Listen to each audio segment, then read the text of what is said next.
This is a 2026 Jeep Grand Wagoneer limited altitude. And in the comment section, are you choosing limited altitude or Upland? Because I'm looking at both packages online and it doesn't make sense why they have two, but we'll talk about that here more in a second. I borrowed this SUV from Ken Garff, Chrysler Jeep Dodge Ram here in West Valley, Utah. Be sure to ask for Josh. Let's go ahead and check out the window sticker so you guys can see some of the options and features on this build. At the very top is the description. Base price comes in at $73,145, and then still blue is the new color. Here's a short listing of the standard features. Be sure to pause to see more. Now, starting off the options is that customer preferred package for $995, which is the altitude appearance package. Convenience group is $36.95. Destination is $25.95 for a total price of $80,655, and then here the fuel economy off to the side. Now, most people know by now that the Wagoneer is no more. You now have Jeep Grand Wagoneer and then Grand Wagoneer basically. Now, they did refresh the front end. You have like this light bar here in the center. That's like a new trend today for cars. Sequential turn signals, dual projector beam. And then you have these accent lights down below. Front parking sensors are there, adaptive cruise control, and that optional 360 camera. So there is a camera right there, and it does have a sprayer to clean it off too. I like that. What do you guys think about that lower part of the grille too? It's pretty bold, I would say. And then you have like what they call titanium right here. Jeep badge. And this color definitely works. It's something different. You know, you're tired of seeing black, white, grays. This is just something new, and I think it really works with this full-size SUV. Now here's another side view of these headlights. Black trimming down below with that titanium. This one did have the optional air suspension, fabric liner for the wheel well, and then here are the tires. These are the Bridgestone Dueler tires, 275, 55, 20. So these are like 32 inches rounded off, like 31.9, and about 10.8 inches in width. And what do you guys think about that color? It's a nice color for the wheels, I would say. And 6 lug. You guys can see some of that gloss black around the fender flares. Black painted for the mirror caps, more of that titanium right here. Turn signals, cameras. And what do you guys think about that Grand Wagoneer badge? The American flag. They do have puddle lights down below too. Mirrors are heated with blind spot alert. Smart key system for the front and rear doors. More high gloss around the windows too. And here's the roof rails. And just above the windows too, you have like that titanium rolling all the way back to the rear. So they did a pretty good job, I would say. Now let's talk about power deployable running boards and twin panel. Based off of what I see online, the Upland looks like it comes with a tri-panel, I should say, roof and power deployable running boards, but this is not much less money. So that's why I'm a little confused. So we'll have to do a comparison in the future. So once they get an Upland in, I'll try to compare with a limited altitude, because it almost seems like that's the better buy. 30.5 gallon fuel tank. You probably saw that on the window sticker. Regular fuel. And you have that air suspension on all 4 corners. Parking sensor off to the side right here for pulling into the garage. Full LED tail lights, and that light bar runs side to side back here too. This color does seem to get a little bit darker too in the shade. Hopefully you guys will see it better. Definitely a little bit darker in the shade. I like this black accent right here. And this is something small, but they do have a long light bar too for your brake light. It looks nice. Has like a upscale look, I guess. Backup camera with a sprayer. And if you want to open this, of course this is going to be powered. They do have that hitch down below, and this is why you get the L. That way you get even more space and already a big SUV. A little bit more storage beneath the floor here. And power for the third row. You don't even have to hold the buttons too. Subwoofer. Now they do have lights on the roof right there on both sides. Also defrost on that glass with more lighting on the back of the liftgate. And look at how much space you have too. You can drop the second row as well. And if you want to put this down, they give you about 3 seconds to move from underneath here. So there it is. Let's go ahead and check what's under the hood. Let's talk about this Hurricane engine. This is probably one of the best things Jeep did, was add a twin turbo setup. I personally would pick this over the 5.7. Now, if there was a 6.4 liter engine option, I'd pick that over this standard output. However, the high output Hurricane I would pick over the 6.4 unless they do some updates to it. Now, this engine has 428 horsepower, 468 pound-feet of torque. All that power goes through a new transmission. It's the 850 RE, I believe.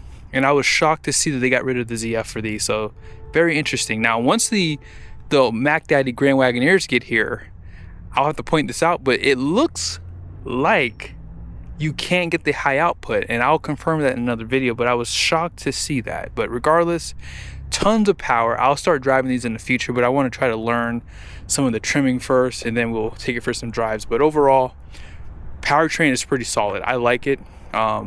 Hopefully by now they fixed some of the bugs that they've had in the past, and they should be more reliable. Not much has changed on the interior, which is a good thing because they've always had one of the best in the segment for sure. But nice treatment to the door here. Soft touch. Now I will say this isn't as premium as what you would see in like a limited reserve. But you have power folding outside mirrors for both sides. Seat memories, auto up and down for the front and rear windows. Now this just has the Alpine sound system. It doesn't have that 19 speaker Macintosh, which is available for this trim level, but this system sounds so good. So don't be upset if you just get the Alpine, because I don't think most people could tell a difference. 12-way seats, because the lumbar does go up and down. Perforated leather, heated and ventilated. And these headrests have all the adjustments that I like to see. Black headliner. Grab handles are here. Let's check out the passenger side. 12-way seat.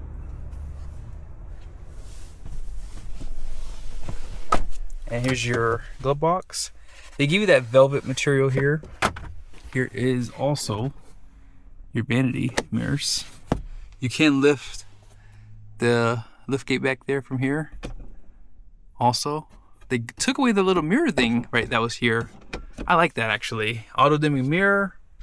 Here's that center. There's some of your USBs right there. And if you care to see, I always forget to show this, but this is where the key would go if you don't like to put it in your pocket. Air suspension controls, drive modes.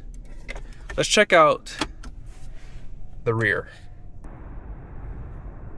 Like the shades that they give you, which was an option for this limited altitude. You can get 8 passengers, so it would be a bench for the second row. But instead you get these really nice captain's chairs. And man, look how far apart they are too. If you have kids that like to fight, that's a good thing. Now back here, outboard heated seats, 4 USBs, 120 volt, or is that 120 volt or is that 115? 115 volt, excuse me. 12 volt right there. Single climate control, seat back pockets. I don't like the plastic on the back of these seats personally. I would like for it to just be just like a vinyl material. It just gets scraped up really easily. Out back, you don't get much more space. You just get more of that space behind the third row seat, but you have the power adjustment so you can recline. That's all it does.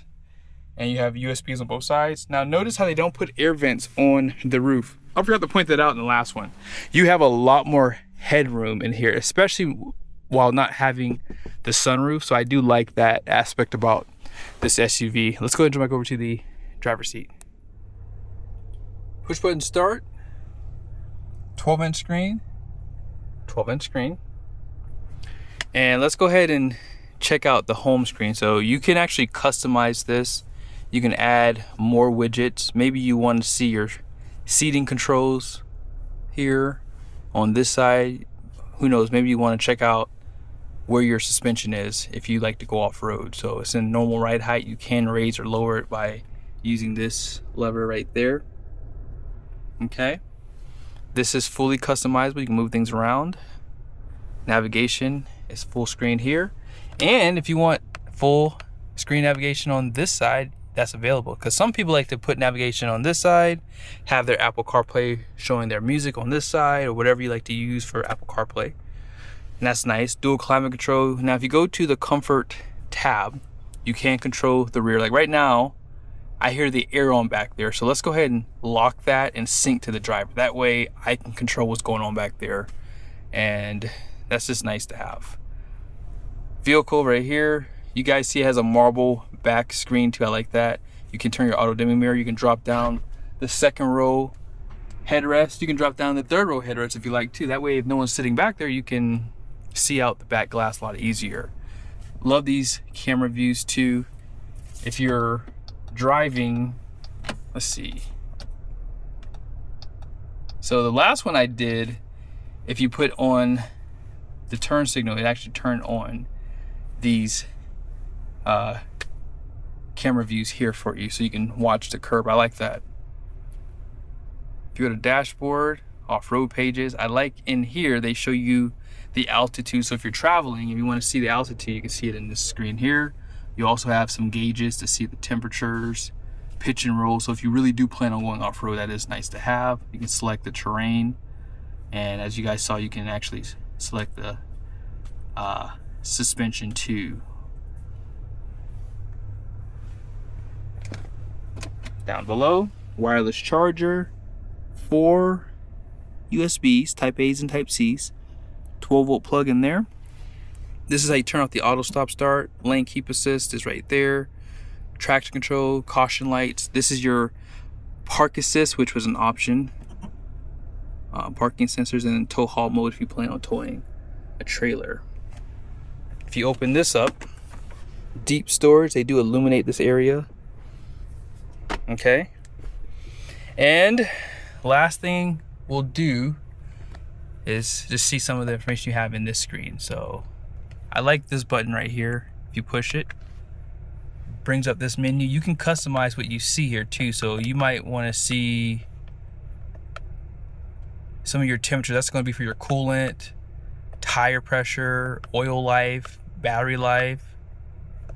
This is your oil pressure, oil temperature, transmission, and then back to coolant. Okay, or if you want to go through each menu, so you have your audio right there, you guys can see that. No stored messages, screen setup, so you can change what you see, driver info, and one of my favorite things, right here, so you can see your miles per gallon, gauges. Oh man, they actually changed the way this looks too. I like that. Oil life. This is your oil level, because you no longer have, man, it's kind of high too, isn't it? Huh? Wow. So you don't have a dipstick anymore. So this is basically your dipstick. Tire pressure, and then stop start shows that it's not ready because I don't have my seatbelt on. Let's go ahead and check out the numbers on the door, and then that will pretty much end the video. So you guys see the gross axle weight rating out front is 3,900 pounds. The rear is 4,600 pounds. Gross vehicle rating is 7,600 pounds. 20/9 wide wheels. And all-in payload is 1,552 pounds. Tire pressure can be ran at 38 PSI all the way around. So hope you guys enjoyed this video. I like the color. Let me know your guys' thoughts about that too. This is definitely something unique. I haven't really seen this on a full-size SUV, so maybe Jeep is on to something by selecting some pretty cool colors that don't look like everything else on the road, right?